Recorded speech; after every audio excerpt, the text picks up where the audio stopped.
So in this podcast episode, I'm really pleased to be joined by Sarah Pearce, who's the founder of Travelshoot. Travelshoot's a photography marketplace business that Sarah started and grew and successfully exited. And I know Sarah from way back. We first caught up when you were raising your funding round for Travelshoot. And I'm really interested just to learn what that journey has been like. It's been a while since we caught up and talked about startup life. So Sarah, thanks for making the time. I'm really just keen to learn about the journey and what other founders can take from the things that you've experienced as a founder of this awesome company.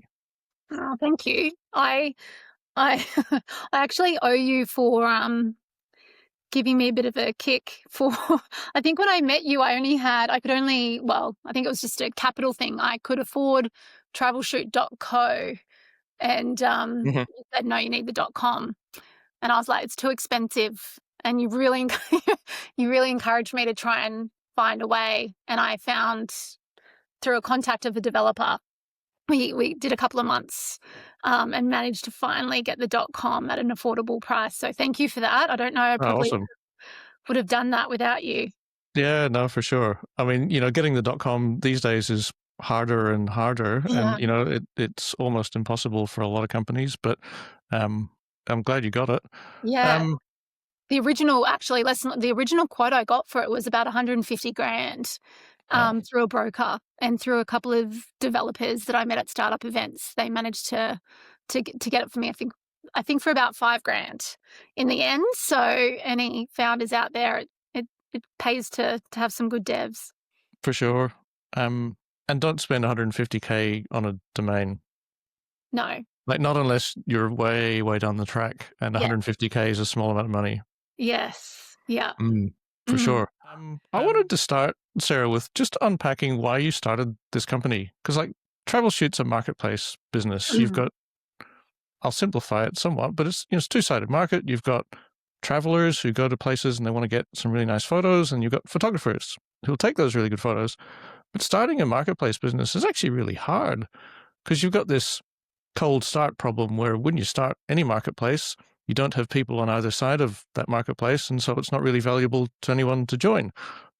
Just talk me through why did you decide this was a business you wanted to start, and how did you get it underway? I when I started it, probably didn't even know what the word marketplace meant or how hard it was, and which is probably great, really, in hindsight. So my background is org change in tech land, and it wasn't lighting my fire career-wise. I had a great career, but knew I wanted to probably have a family and have my own business. And my husband and I had been to New York for our first time there, actually, and a friend of mine from Brisbane had just moved, and he was a photographer. And purely coincidentally, he needed just people for a few shots around Manhattan and on the Brooklyn Bridge, and just everyday people, just to build his portfolio. And Grant and I did that for him. And the photos were insane. They were really artistic. We were minuscule in most of the shots. So it wasn't about ego. It was more about the actual destination. And when I shared them on social media, I just got lit up. I got people saying, which company did you do this through in New York? And I'm going to Paris. How would I do this? And I was just like, oh, okay. Yeah. People love to travel. You buy these cheesy magnet mementos in these cities, and photos is such a lovely keepsake to have, but in an artistic kind of big scale way. So yeah, it was just that was the brainchild for it. That was the catalyst for kind of thinking, could I create a business out of this? Yeah, I always reckon it's great when founders say, I started this company because it was solving a problem that I experienced or that I had some, tangible firsthand knowledge of. So that really resonates. How did you start? Building a marketplace today, you can vibe code anything, and in a weekend you've got at least some kind of MVP. When you started this, this would have been a sizable development project, right? To actually get something that's usable. Yeah. I got really lucky. I know a lot of people say that about perhaps the starting of their startups, but when I had the idea, I had stayed in touch with a lot of people at QT, the university that I went to for business, and I was still working full time in tech at the point, and I knew that when I was a marketing student, we did a lot of real life projects and worked with different companies on kind of feasibility of an idea. So I pitched to QT, I've got this business idea, but before I jump ship from my full-time job, can I be considered as a product for your marketing students to work on? And that was incredible. And I know that still happens a lot with a lot of the universities. So I had 120 marketing students commit 3 months basically to researching the concept of Travelshoot, running focus groups for me, pricing strategy, destinations for travel, kind of trends in Australia. The data that I got back from that 3-month project with QT was incredible. And basically the outcome of that was there is definitely a feasible business. People, particularly females and mothers, would pay for this. So that's what made me take it really seriously. And just very coincidentally at the same time, I just happened to be an Optus mobile customer, and Optus was a sponsor of Shark Tank at the time. And they were doing a one-off episode at the end of their first series because their first series was so successful. So it was, if you're an Optus customer and you've got a business idea, let's do a one-off episode of Shark Tank and pitch to the sharks. And so I put my hat,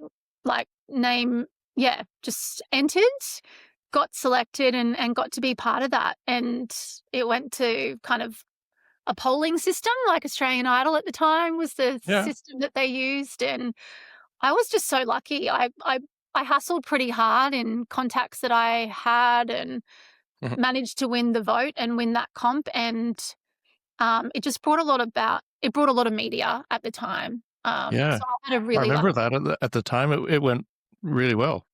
Yeah. I think Emma Isaacs, the founder of Business Chicks, had a lot to do with that. I think probably being a fan of hers and being part of that female network for a long time, I think she really got me over the line with winning that competition.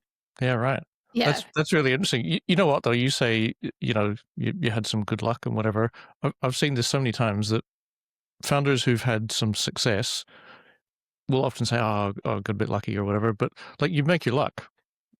So, there was so much hustle to get that opportunity to happen. I know there's lots of people that would have gone, oh, I'm really busy, or that, I'll never get onto that. That sounds really hard. They'll probably pick someone else, all that stuff. So, you kind of make your luck. Yeah, it definitely, Even Channel 10, and I've been honest with you before this podcast, I get a bit of anxiety with public speaking. Channel 10 was so accommodating.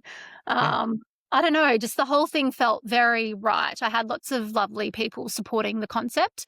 I think the best bit is that I had the album of photos from Grant and I in New York to show the product. And it's still probably one of my favorite travel shoots that I've ever done. So I think because people could see the product, it made it quite easy for me. That's really interesting, because if you think about what the product is for most marketplace businesses, they'd say, oh, the product is the marketplace. We built this software thing that connects, these two groups of people for a transaction. But for you, that's necessary, but the product isn't that. The product is the photos that people get at the end, which, if it's an important, so I'm a customer, as you know, we used Travelshoot, and we went for a family trip to Singapore a few years back.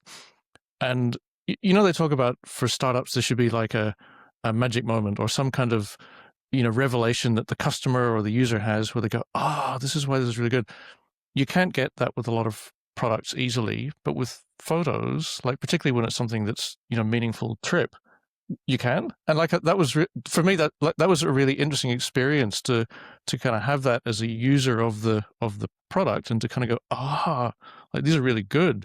This was non-trivial. So people talk about marketplaces that have a geographic element to them. Something has to happen in person, like Uber or Airbnb and whatever.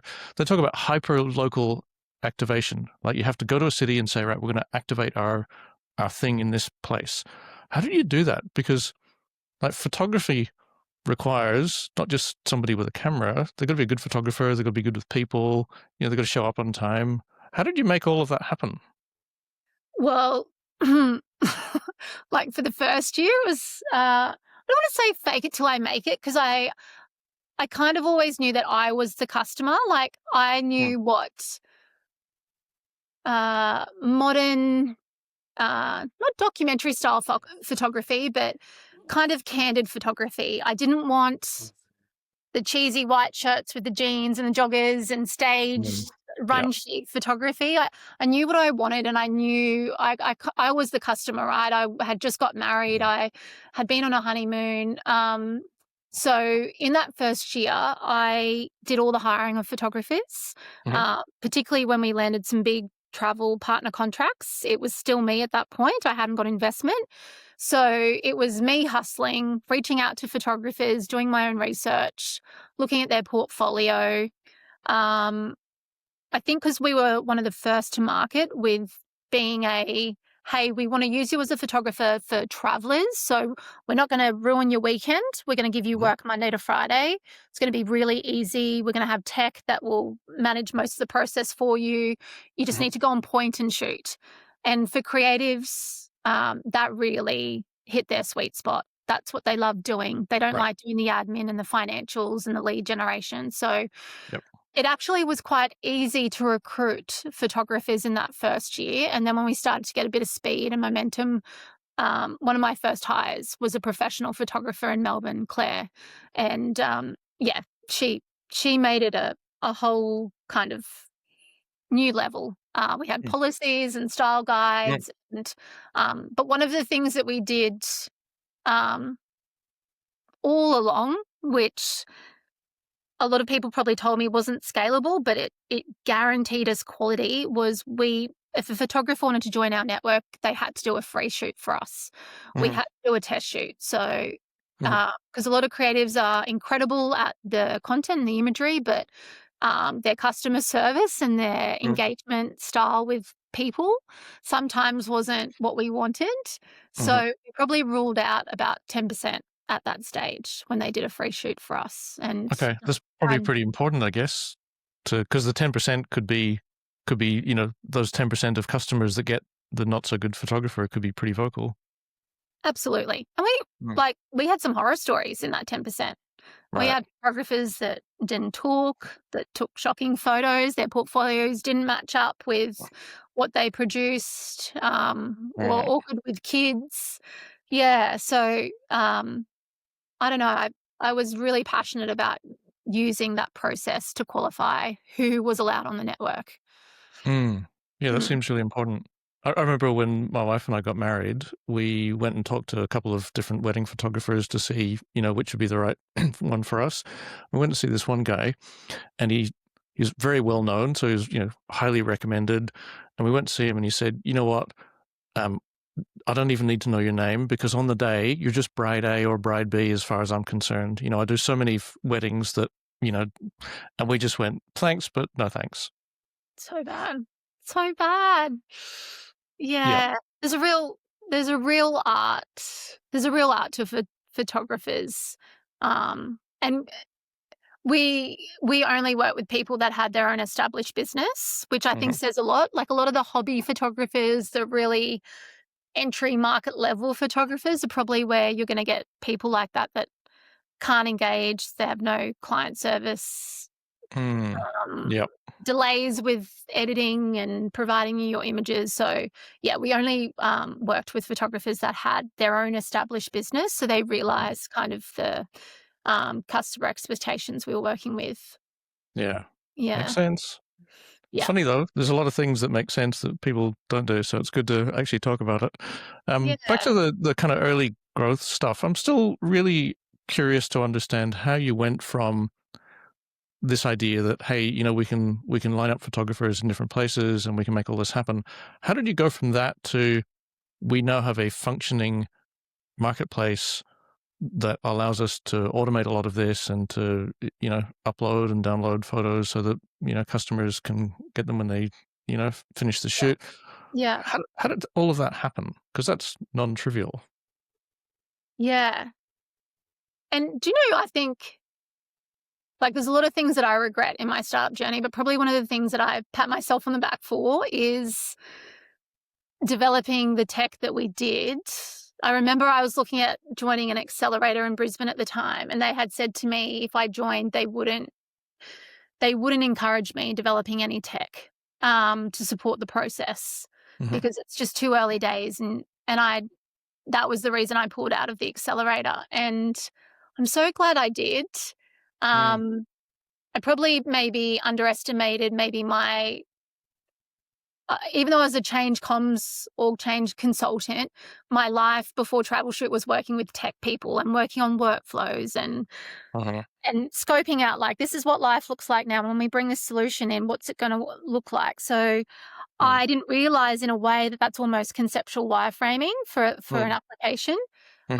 So when I had the idea for Travelshoot, I got the media, we got the flight center contract. I knew that I had to work really quickly to be ready because I didn't want to fail with Flight Center. That was if it was me just scrambling with an Excel spreadsheet to manage jobs, it wasn't going to go well. So I was very lucky at the time. The Brisbane startup scene at that point was amazing.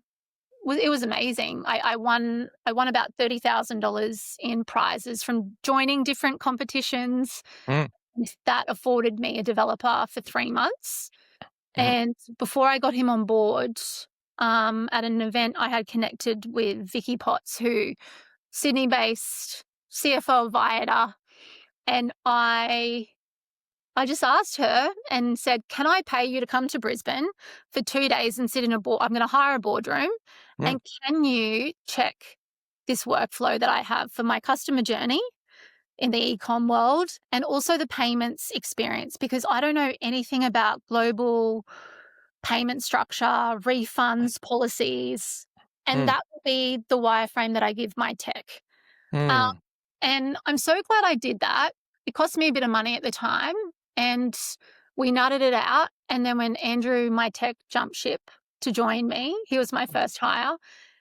He had this blueprint of the system that he designed 10 years ago, and it's still going. And we've never had any serious tech upgrades to do or process improvements. And it fully automates the marketplace. It connects clients with photographers. It gives photographers all kind of the easy things that they need to do in the process. We were very lucky. We won a Microsoft Azure package at the time. And again, just one of these startup competitions. So I had Microsoft Azure credit for a few years where all of our photos sat within this system. And it's a fully automated solution that facilitated the marketplace. I hope all the people listening to this video are picking up some cues here. Like, that's unusual, and it's actually really important. This idea of, particularly when you say, you got Vicky Potts and you said, look, I want to find an expert to kind of work with me, and I'm prepared to pay for them to, to get this right. Most people don't do that. So one of the things that I really encourage founders to do, and you've done this brilliantly, is to say, who is the best person to give you advice on the most critical thing that you need to really get right? Like, you're not going to go and hire, a whole bunch of consultants to advise you on all manner of random stuff. But if there's something that's critical to get right for your company to work, like, who is the best person to give you advice on that? And go find them. If they're another startup founder, then, hunt them down and they'll probably give you some free advice. If they're, a consultant or whatever, if you've got the ability to pay them, it's probably a good investment. Absolutely. And it was a lot of money at that time out of the little comp winnings that I had. But I didn't know anything about global currency and pay flow systems, and even legal, like, if someone in Mexico buys my product and I don't refund them within 48 hours, what does that mean? Like, so I just knew, being CFO of a huge travel company, and it was worth every cent. Interesting. want to come back to another thing that you've touched on, which is the early growth of Travelshoot. What were the things that worked? And you mentioned Flight Centre before, and I want to understand a bit more about how that played out, because partnership. If we talk about distribution, so the biggest challenges for startups are, well, firstly, does anyone care? Yeah. Then there's the question of, well, can you build a product and can you deliver value? But pretty soon, like the critical issue tends to become distribution. How do I get this thing that I've built in front of my target customer? And it seems like doing a partnership early on with big brand like Flight Centre sounds pretty valuable. But can you just talk through like how that came about, and was it in fact valuable, and any learnings out of it? Like not only was it valuable, but it was the it was the reason the Travelshoot existed. So I think the media off the Shark Tank win gave me credibility to approach Flight Centre. And I still so vividly remember going in so nervous to do a pitch to their global buying team and requesting, can we trial this product in 10 stores? I think at that point I had 5 locations on my network, 20 photographers. Like, it was pretty small. And the goal was, would 10 stores, can we just trial it? Can we do a beta product? And it was such a no-brainer product for them, because they get margin, they get content. We had even at that point, I had about a 80% media consent agreement from clients that were happy to share photos. Okay. So for the distribution partners to be able to get content of real customers going on a Flight Centre holiday to Paris or New York and be prepared to share those images with their marketing team is just a no-brainer. I probably underestimated that at that point. And the meeting outcome was, let's just go nuts. We don't even want to do beta. We want to do full normal vendor contract globally. Like, how quickly can you scale? So it was kind of, again, very lucky. Probably lucky being first to market in the Australian landscape, dealing with them, that they trusted us so much to give us that type of contract. Yeah. I'm going to push back on the lucky bit, because I think, there's a reason that nobody else had done it. Yeah. It was hard, and maybe a bunch of people said, oh, that wouldn't work for various reasons. So, the fact that you did it and you were the first is probably pretty significant. So if we keep talking about this theme of growth of Travelshoot, we've talked about the early kind of, getting started, and then the partnership with Flight Centre. What were some of the next things that you did to go from that kind of, early customer base to scaling the business up? We had, because of the Flight Centre contract, that allowed us to get some seed funding.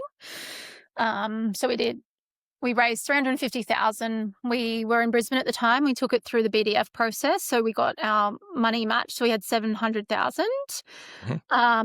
Probably in hindsight, and I know I got a lot of feedback at the time that marketplaces need a lot more capital than that, but it gave us enough, I think, to test kind of traditional distribution, retail partnership pretty well. And because we kind of had the biggest players in the market with a contract with Flight Centre, like, it was very easy to go and get partnerships with any other bricks and mortar travel player. The thing, though, that we learned really, and we really did, we put a lot of our eggs in that basket in trying to get those partnerships working. But we realized pretty quickly it's very intensive, like from a resource point of view. In any travel retail environment, they might have 10 to 20 business development managers coming in every week pitching their latest product. So you might be exciting to hear about for that hour, but it's just so hard to get the currency to stay top of mind for a long time, unless there's a huge kind of what's in it for them that's normally driven from the top. So yeah, probably a big lesson learned is we spent too much time focusing on that model and didn't put enough of our capital into the e-com play, the acquiring customers digitally and proving out that other side of the market. Yeah, that's interesting because I hear that a lot from startups that, their business is kind of reliant on partnerships and, distribution through big companies. It can work really well, but like big companies can accidentally squash startups really easily just because they're so, in general, I'm generalizing here, but they're so slow to move and they need 10 meetings to make a decision. And then you have to, wait for 3 months until the next committee meeting or whatever it might be. Yeah. I'm sure there are exceptions, but I mean, this is a real kind of challenge for a lot of startups when they're kind of going, we need you to say yes today. Yeah. But, that typically doesn't happen, right? Yeah, it doesn't. I will say, like, Flight Centre is an incredible company in that they are customer focused. So particularly the consultants that sold one Travelshoot to a client, the minute they saw the album, the photos come back. So if that client had given us the media consent, we had legally the ability to share with Andrew, the travel agent, the actual album, and just said, "Hey, Andrew, have a look at what you've given your clients, the type of memories that you created for them in Bali or Paris," and that was an easy sell. So Andrew then, his next customer, Travelshoot became more top of mind. So yeah, that was a really good model for us, and it took us a while to realize that we just had to kind of focus on the agents that had sold a Travelshoot once because they understood the value of the product. Yeah.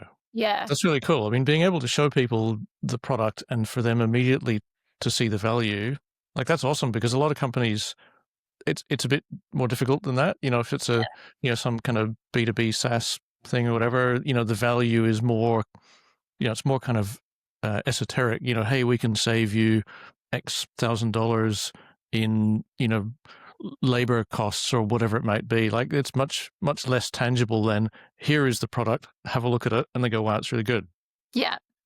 Yeah. I don't want to use the word lucky, but it kind of is that only that we were the only ones in this space. So for a Flight Centre agent booking, this huge family reunion in Santorini, we were the only ones that could offer them the ability for 50, people in that family to have a 1-hour photo shoot. So when the prime kind of customer profile was in front of them, it was just such an easy sell. Yeah, for sure. What about there's so many things that we can extract from learnings from your journey. So here's one that I guess is probably difficult for a lot of founders is coming up with the ideal customer persona, the ICP. Who is the person or the organization that best fits? Yeah. And I guess for something like Travelshoot, you can have some personas and they're travelers and they've got money to spend or whatever. But what's your advice generally on that? Like for startups that are setting out to figure out who they should go after?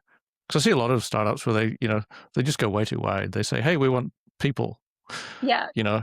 And you generally are better off being super narrow to start. But what did you find in terms of what worked in finding the right types of customer? Yeah. I think earlier on, out of the data that I got from QT, so they did focus groups, they did surveys. It was a very strong outcome that this is going to be the purchaser of this product is female, and she's gotten married, so she's exposed to professional photography. She knows the average costs $5,500 in Australia. So an hour photo shoot in Paris for $400 is not a big deal. So they're female, they're post-marriage, or they're having children, because the average family portrait shoot in Australia is about $1,500 when you've got your photos. So we had some really clear data from that very early stage. Couple of years in, I was actually it was amazing. I was going to have 4 weeks maternity leave with my second child. I've got 2 kids, so my second child. And my board at that point wanted consistency, and we were really deciding whether we were going to go for a Series A or not. And they managed to get Mike Knapp, who was one of the co-founders of Shoes of Prey. So he kind of stepped in as interim CEO. And one of his requests from my board was, let's really define who the customer is. Are we clear on who it is?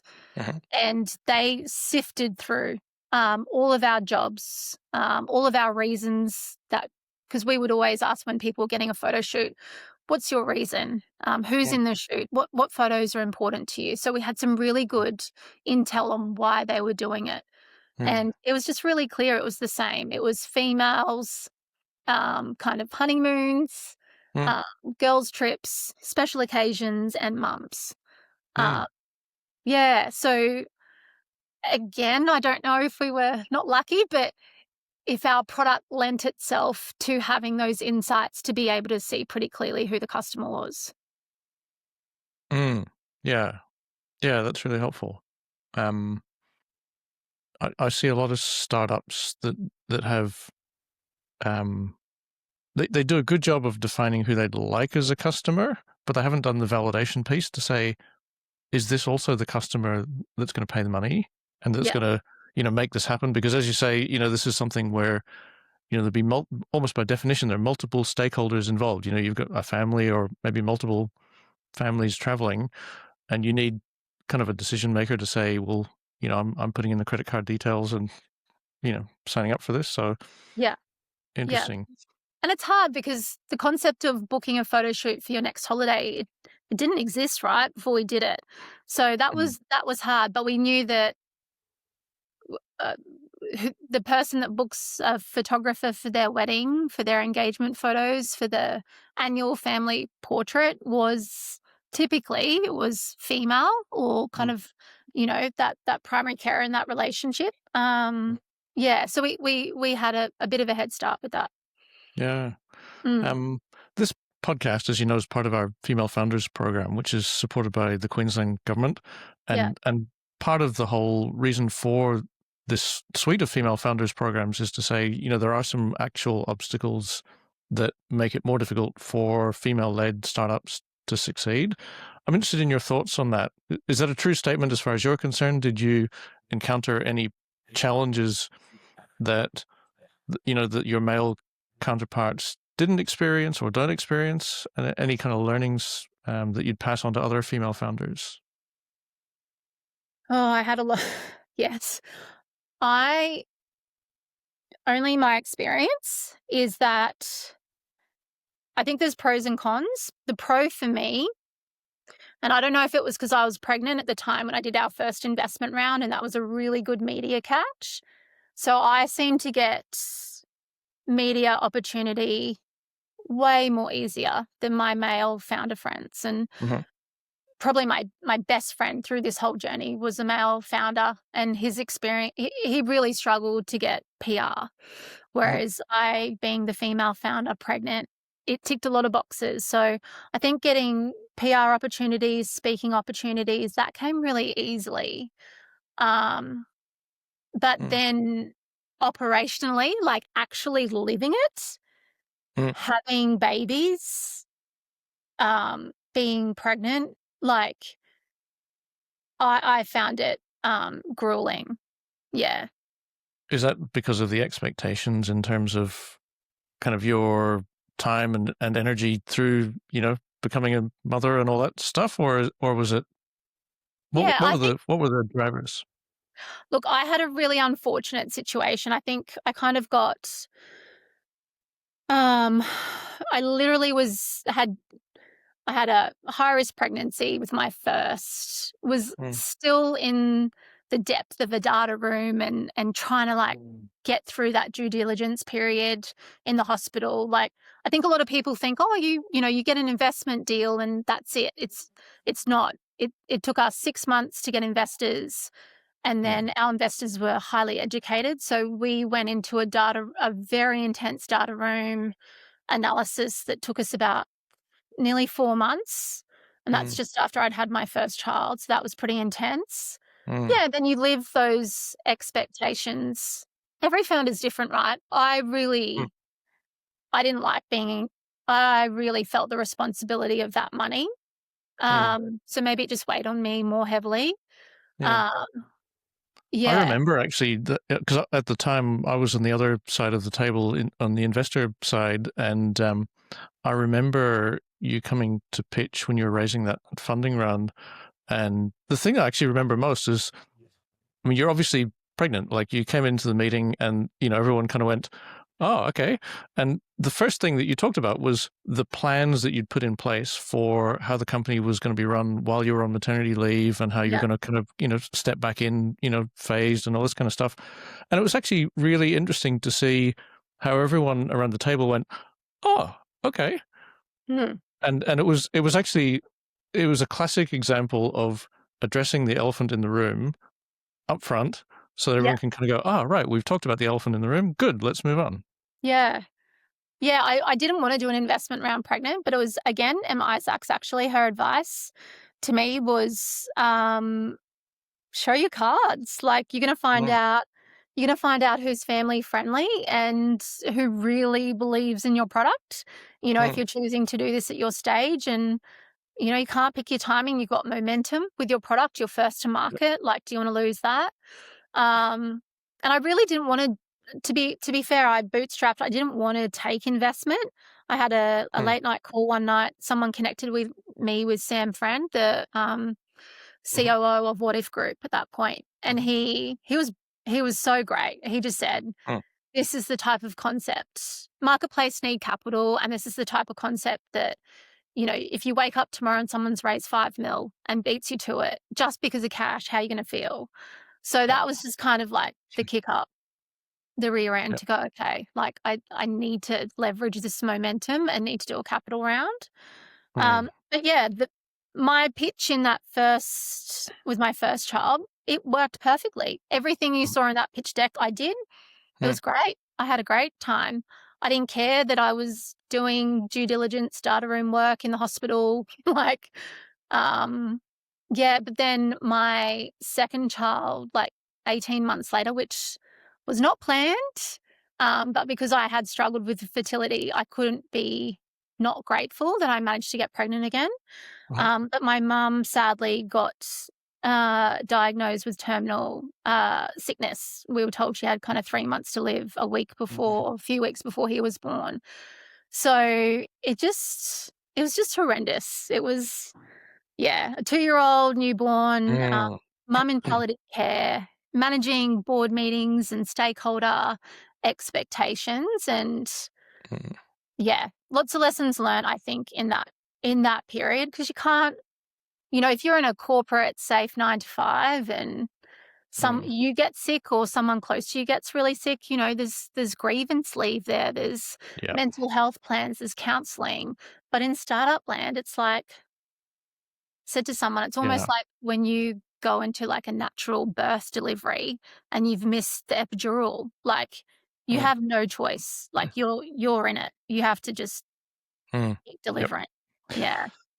yes, that's good advice. So Yeah. doing a That's startup what is I'm doing. like giving birth with an epidural. That's a quotable quote. I like that. Yes. Um, Yeah.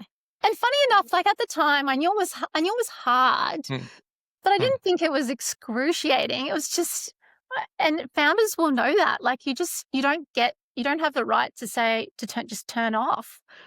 yep. Yeah. Yeah, and look, I see this a lot of times with people who kind of look at all the kind of risks in their startup and they go, well, startups are risky, and so just take a risk. But there's some risks, obviously, that you can't control. Things Yeah. happening with family members, and that's just what it is. Yeah. But you can control like some of the risks for yourself personally, like don't get sick, like Yeah. do some exercise, live a somewhat healthy life. So those sort of things seem to you know be pretty important.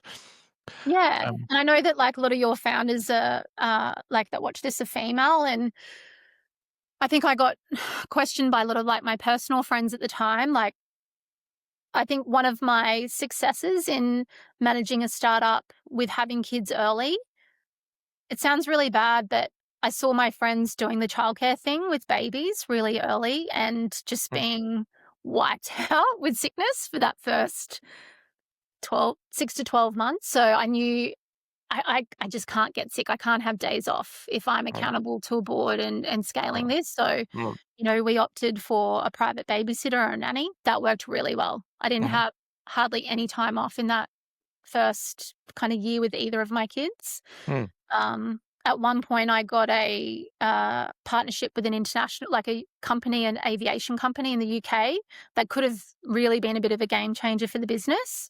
So it was a 3-month process, but all the meetings and work was really at night.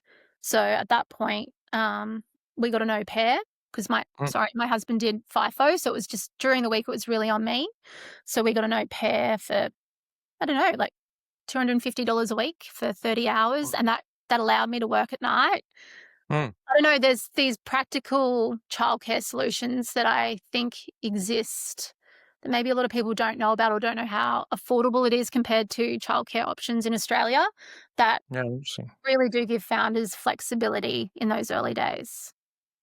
The only big learning for me, I suppose at the end of it, right, like we did the investment, I at one point, I had a um, after I was lucky enough to get accepted into the Qantas Avro Accelerator Mm, a few years ago, and that highlighted for me that I hadn't worked out the formula to get a positive acquisition cost like online for a customer directly.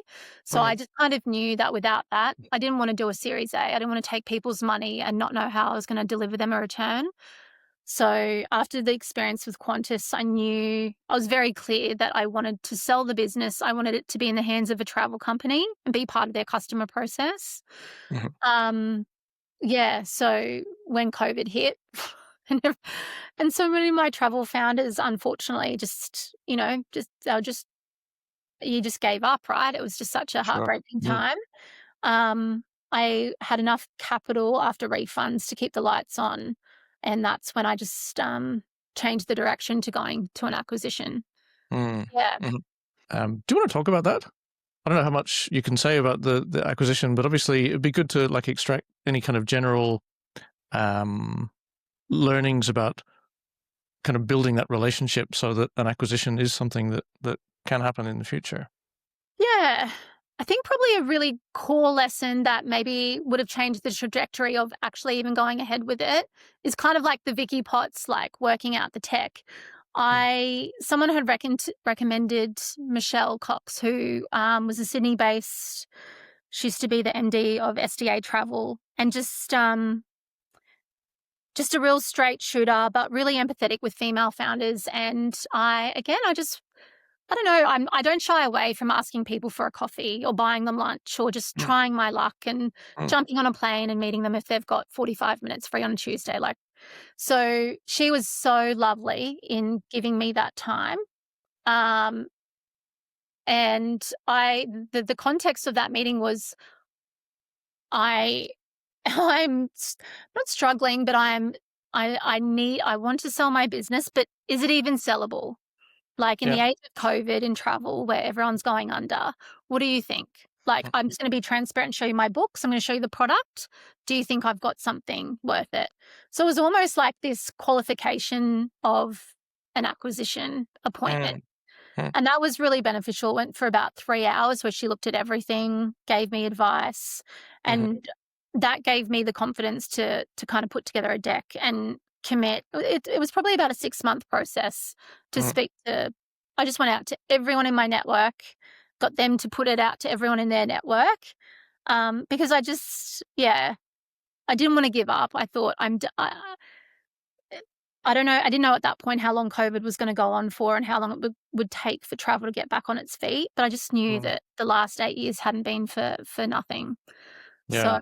So, Luxury Escapes was just one of the parties involved in that process. There was probably about maybe 20 prospective buyers that were serious and whittled down to about 5.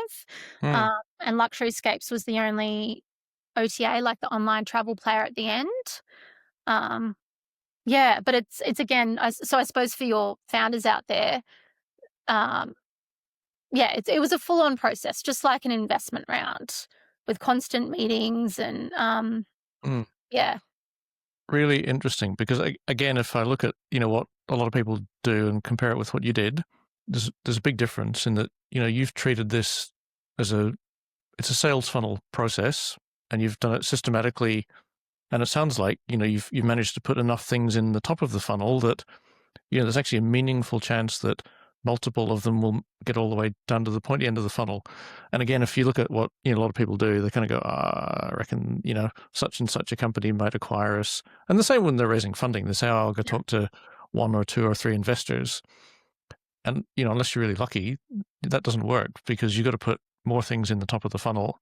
Yeah. As you would with with a sales funnel. Yeah. Yeah. It's so true. And I probably think when I was comparing the 5 options towards the end, maybe there was 4 actually, probably Luxury Escapes, they put out a blueprint of what they would do with the product, quite detailed. Like, if we get this is what we want to do. This is how we're going to test it. And they probably had the most mature. They did have the most mature and kind of sophisticated customer journey, where I just knew that it would be the quickest way to test what is the conversion rate of this product in front of my exact target market. So that was why I kind of ultimately went with them. Before we wrap up, are there any kind of last thoughts that you'd like to share with other founders that are early in the journey? I think there's just one. I think my only lesson learned from all of this, I'm really grateful for the investors that I had, and they've got incredible experience. But I think when I joined Luxury Escape, so the founder of there's 2 founders, there's Jeremy Same and Adam Schwab. So Adam was still operational in the business, and I knew through friends that had done Startmate in Victoria that he was just kind of a genius in the travel space. And within 2 months of working at Luxury Escapes and having a couple of meetings with him, he ripped through my website. He ripped through the customer process. It was an instant change in conversion and the sales result because of his knowledge in 90 minutes.